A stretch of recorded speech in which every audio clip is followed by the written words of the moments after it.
1665 సంవత్సరంలో ఇంగ్లాండ్ నగరంలో గొప్ప శాస్త్రవేత్త రాబర్ట్ హుక్ అనే అతను నివసించేవారు. అతనికి పరిశోధనలు అంటే చాలా ఆసక్తి. ప్రతి ఒక్క విషయాన్ని అతను భూతద్దంలో చూసినట్లుగా వివరంగా పరిశోధించి తెలుసుకునేవాడు.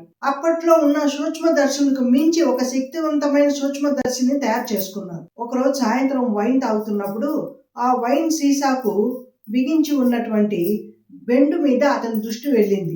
ఈ బెండు లోపల ఏముంటుంది అని తెలుసుకోవాలనుకున్నాడు. ఆ బెండును పలుచని పొరగా కత్తిరించాడు. ఆ పలుచని పొరని సూక్ష్మదర్శిని కింద పెట్టి చూశాడు. ఆ బెండు లోపల ఒక పెద్ద తేనె పుట్టలో ఉన్నటువంటి అనేక గదులు లాంటి నిర్మాణం ఉంది. అతను చూసి దాన్ని ఆశ్చర్యపోయాడు. ఆ కాలంలో సన్యాసులు నివసించే గదులను ఫ్రెంచ్ భాషలో సెల్లా అని, ఇంగ్లీష్ లో సెల్ అని అనేవాడు. వెంటనే ఆ గదుల వంటి నిర్మాణానికి సెల్ అని పేరు పెట్టాడు. ఆ తేనె పుట్టలోని గదుల వంటి నిర్మాణాన్ని చిత్రీకరించాడు. నిజానికి హుక్ చూసింది జీవం లేని చెట్టు యొక్క కణగోడలు మాత్రమే, కానీ వాటిల్లో జీవం ఉంటుందని అప్పట్లో అతనికి తెలియదు.